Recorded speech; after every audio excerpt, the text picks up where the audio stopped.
Now coming to the Satipatthana Sutta, I take this Satipatthana Sutta, the greater discourse on the foundations of mindfulness, which is the 22nd Sutta in the Digha Nikaya. The first part is the same. Thus have I heard, once the Lord was staying among the Kurus, there is a market town of theirs called Kamasa Dhamma. There the Lord addressed the monks.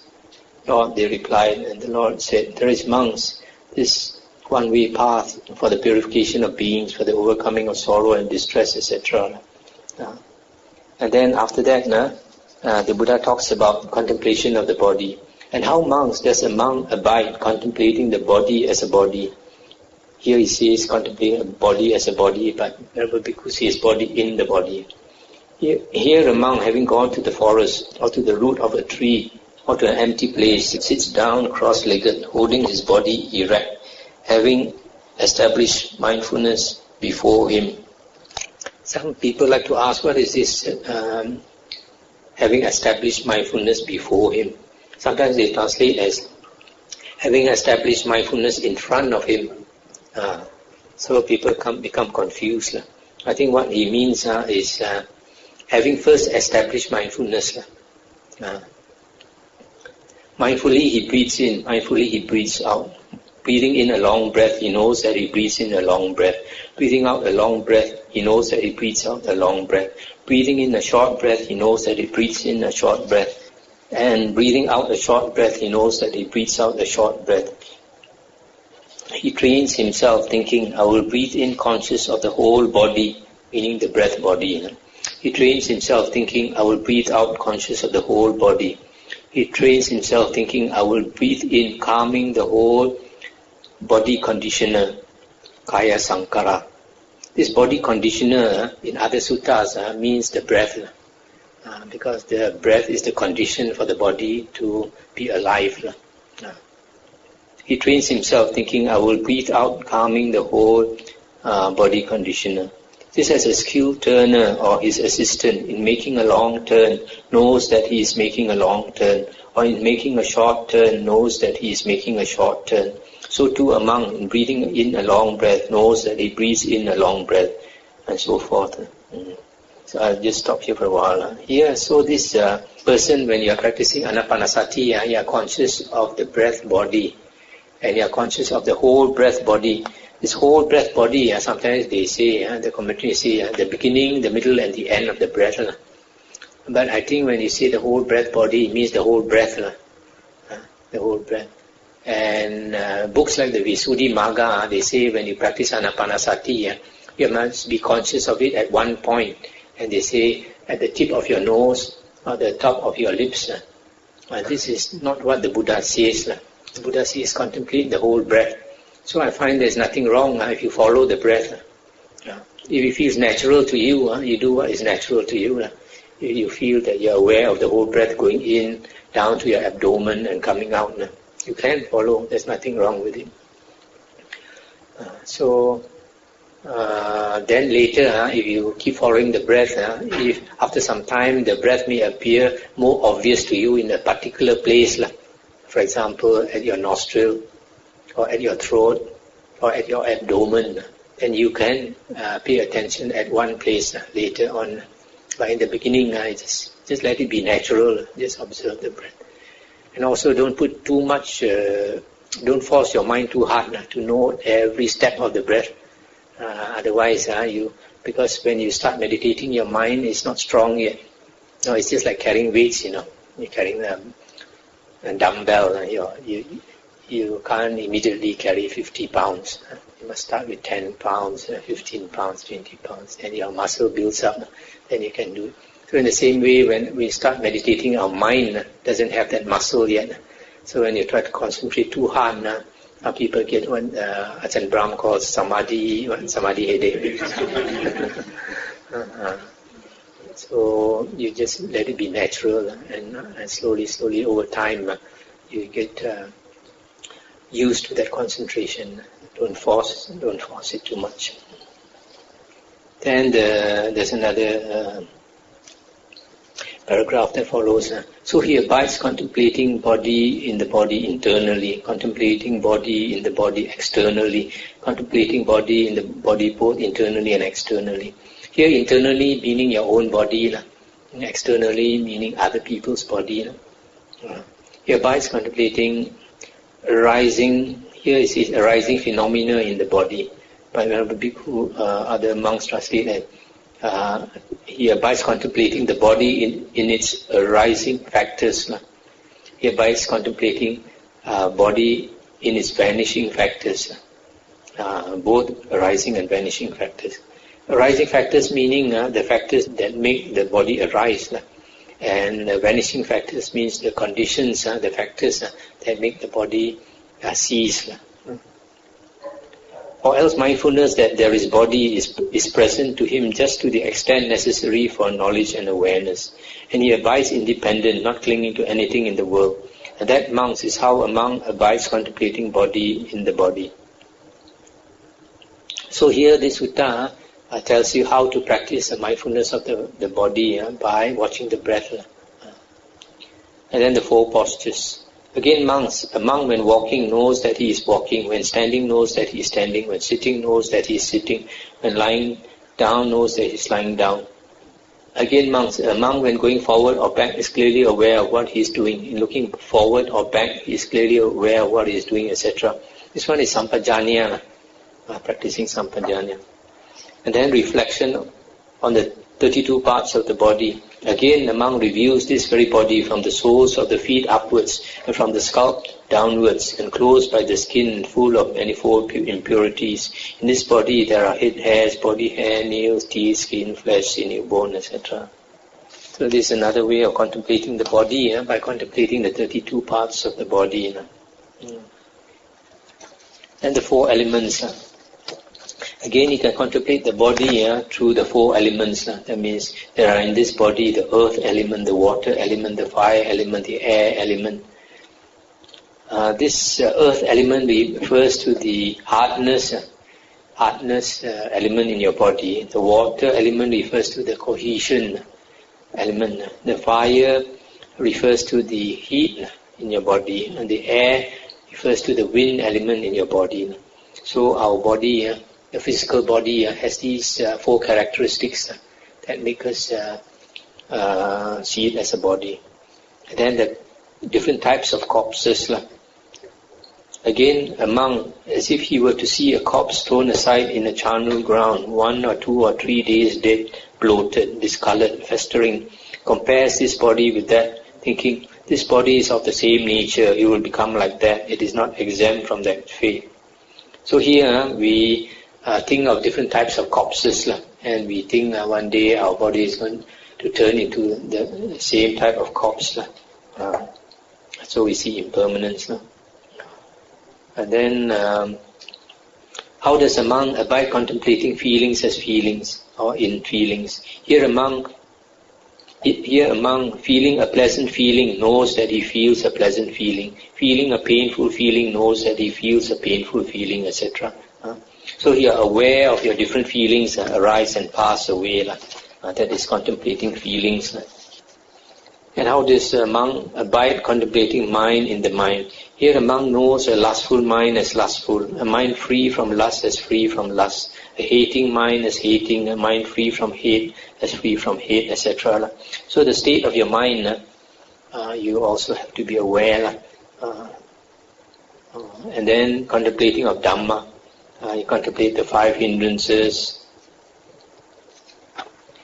and then you contemplate the 5 aggregates, and then you contemplate the 6 internal and external sense bases, and the 7 factors of enlightenment. Now this Dhamma in other places, the Buddha did say that it's very important if you want to attain liberation to contemplate on the 5 aggregates. The 5 aggregates also is body and mind. And then another one quite important is the 6 bases, the 6 sense bases. And then the 4 noble truths. This in the 4 noble truths, in the Satipatthana Sutta of the Majjhima Nikaya, they only say a little bit about the 4 noble truths. Whereas the Satipatthana It has a long explanation of the Four Noble Truths. What is the noble truth of suffering? Birth is suffering, aging is suffering. And what is birth, what is aging, etc. They explain. And then also they explain the dukkha, the origin of dukkha, the cessation of dukkha, and the path leading to the cessation of dukkha. So in this explanation of the path leading to the cessation of dukkha, the Noble Eightfold Path, they talk about right concentration. And right concentration here refers to the four jhanas. So even in the Satipatthana Sutta, you can find that right concentration means the four jhanas. And sometimes in some suttas, they say right concentration is one-pointedness of mind. A one-pointedness of mind also refers to the four jhanas. And this can be seen from Samyutta Nikaya 48.1.10.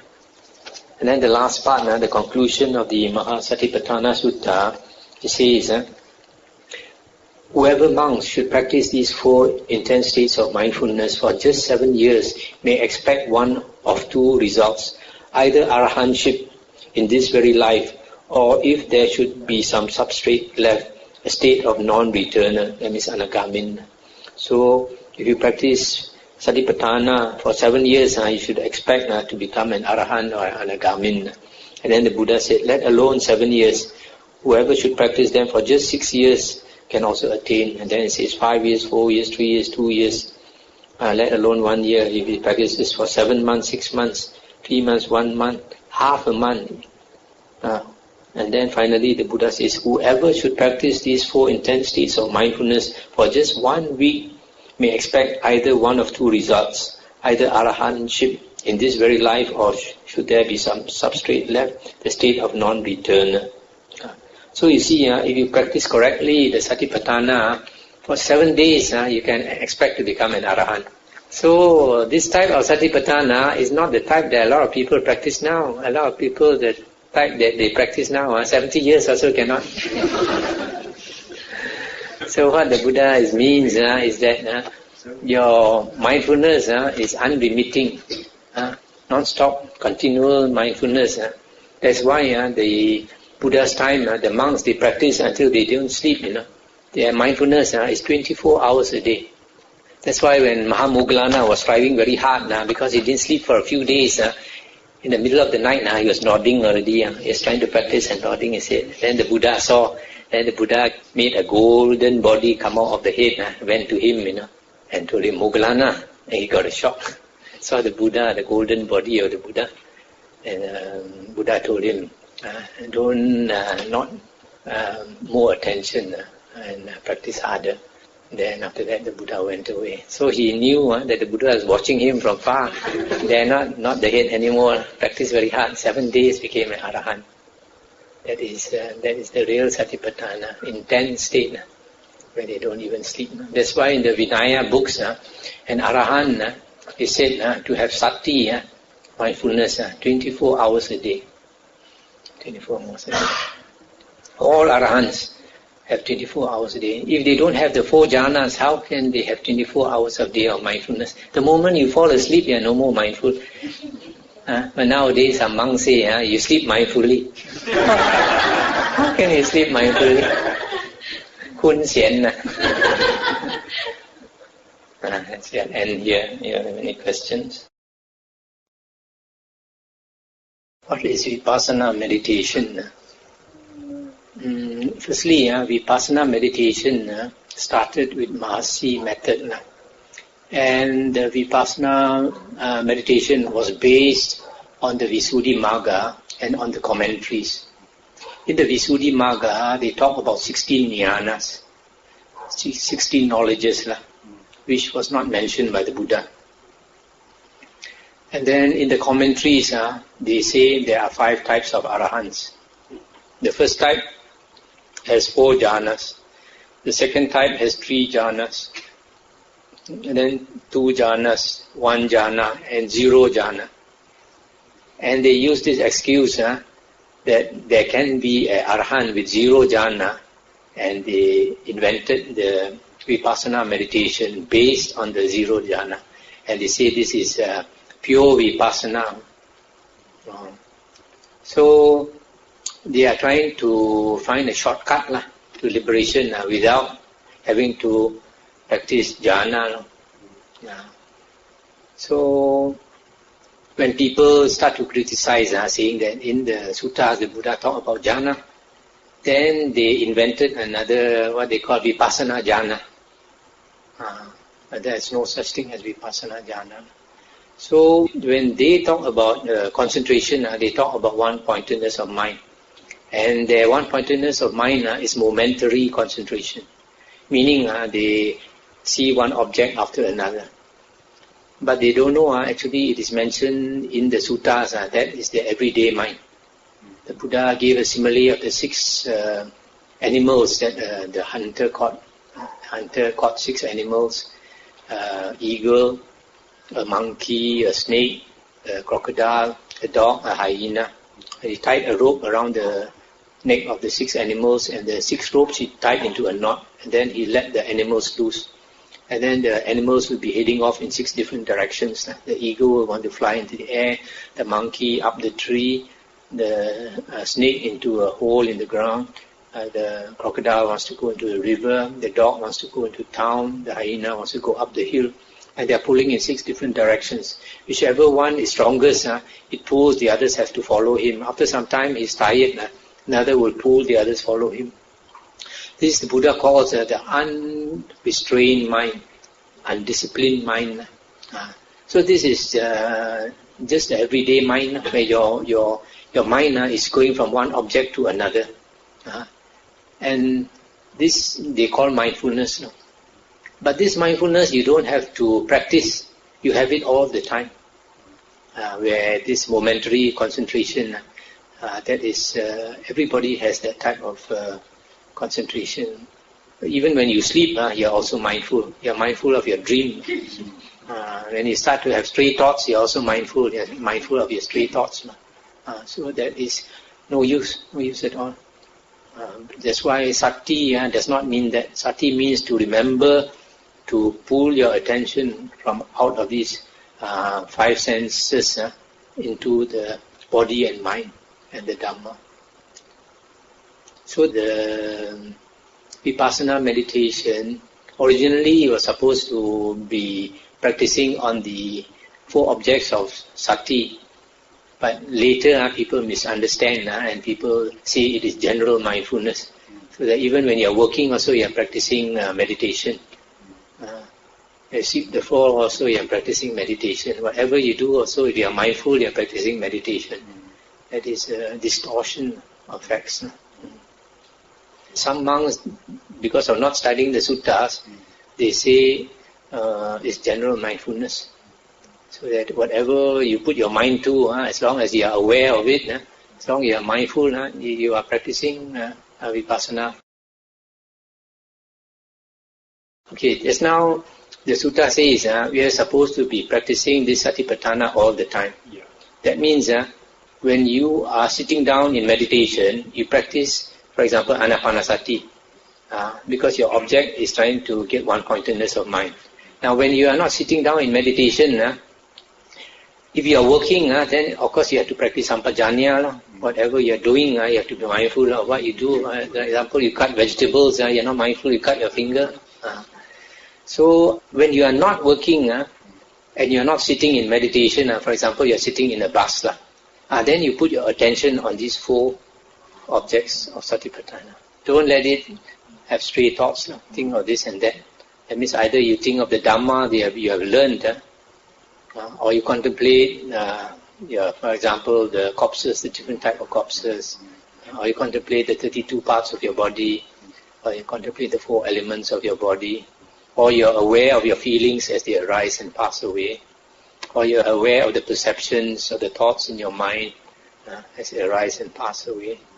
So all the time you put your attention on this. But when you're sitting down, you should try to attain one-pointedness of mind, jhana, by contemplating on it. But when you are, for example, sitting in a bus or driving a car, you can't be doing your anapanasati. Then you're aware of your mind, or you're aware of the Dhamma. There's one sutta called the Danta Bhumi Sutta, Majjhima Nikaya 125. The Buddha said, "Come monks, abide contemplating the body in the body, but do not think thoughts connected with the body. Abide contemplating feelings as feelings, but do not think thoughts connected with feelings. Abide contemplating mind in the mind, but do not think thoughts connected with the mind. Abide contemplating Dhamma in Dhamma, but do not think thoughts connected with Dhamma." So here you're saying that you are just aware, but don't think. But when it comes to Dhamma, just now I read one sutta, when you reflect on Dhamma, you can think about it. But feelings, you don't think. Feelings, you are just aware that feelings arise and pass away. So just don't attach to it. Contemplating in 2 parts of the body, you can either do it slow or do it fast. You chant the 32 parts of the body. If you chant slow, then you contemplate one by one. Head, hair, you think of the nature of head, hair. Body hair, think of the nature of body hair. Nails, teeth, skin, flesh, like that. But if you want to practice concentration, then you chant fast. Without thinking. Just to keep the mind from thinking. Depending on the state of your mind. That's why the Buddha said about the cook who observes what his boss likes to eat. So in the same way, we have to observe our mind. If your mind is, for example, your mind is weak, you tend to think a lot, or you tend to fall asleep easily, then you need to practice concentration. So you do your chanting all the time. Don't let the mind become weak. So we have to be very observant of the state of our mind. That's why I say that you pick up the sign of your mind. During the Buddha's time, the Buddha did not teach lay people meditation. Buddha asked the lay people to know the Dhamma, the suttas. Because it's actually very difficult for lay people to practice meditation. When you have to worry about your family, worry about how to earn your livelihood and all these things, it's very hard. Otherwise, why do we become monks? If we can practice at home and at the same time enjoy life. Just like a lot of people, they want to put their feet in 2 boats. Enjoy life as well as want to become an anagamin. You see, when you say perfect sila, you're talking about the seven precepts, 3 body precepts and 4 verbal precepts, plus right livelihood. There's Aryan sila. So it's not that difficult. The Buddha says that Arya has perfect sila, but it does not mean he does not break the minor precepts. Arya can still break the minor precepts, but he does not hide. Putujana, he does something wrong, he tries to hide. But Arya is very straightforward. He does something wrong, he will say. So the standard of perfect sila is not that high. That's why in one sutta, Sarakani Sutta, one man used to drink and then a lot of people didn't believe that he was a Sotapanna. And this sutta, I like to stress here that after the Buddha heard that a lot of people did not believe him, that Sarakani is a Sotapanna, then the Buddha said, why should not Sarakani be a Sotapanna? He has learned the Dhamma for a long time, practiced the Dhamma for a long time. Then the Buddha said, don't talk about Sarakani. The Buddha said, look at these trees. If these trees can understand what I say, even they also can become a Sotapanna. If Sotapanna is by meditation, the Buddha would have said, if these trees know how to meditate, I teach them meditation, they also can become Sotapanna. The Buddha did not say that. The Buddha said that if they can understand what I say, they can distinguish what is good, what is bad. They also can become Sotapanna, which shows very clearly that Sotapanna is by listening to the Buddha's words, by meditation. Okay, just now you also mentioned that Buddha mentioned there are 5 ways to liberation.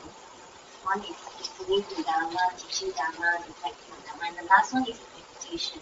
On the Samadhi Nimitta. On the Samadhi Nimitta. Doesn't that mean that you don't need Dhamma as long as you meditate on the Samadhi Nimitta, then you can... No. These are the 5 occasions of liberation. At the moment that person becomes liberated, it's only during these 5 occasions, no other occasion. So, for example, the person who listens to the Dhamma and becomes an Arahant, if he does not have the 4 jhanas, it's not possible for him to become liberated. But it is possible for him to listen to the same Dhamma and become a stream enterer. 2 persons listening to the same sutta, different result. One with jhana can become an Arahant. The one without jhana can become a stream enterer. See, a lot of people they jump into meditation without studying the suttas. And many of them, they don't know that they are either practicing the wrong meditation or the wrong way of meditating because they have full faith in their teacher. They forget that the teacher is not the Arahant.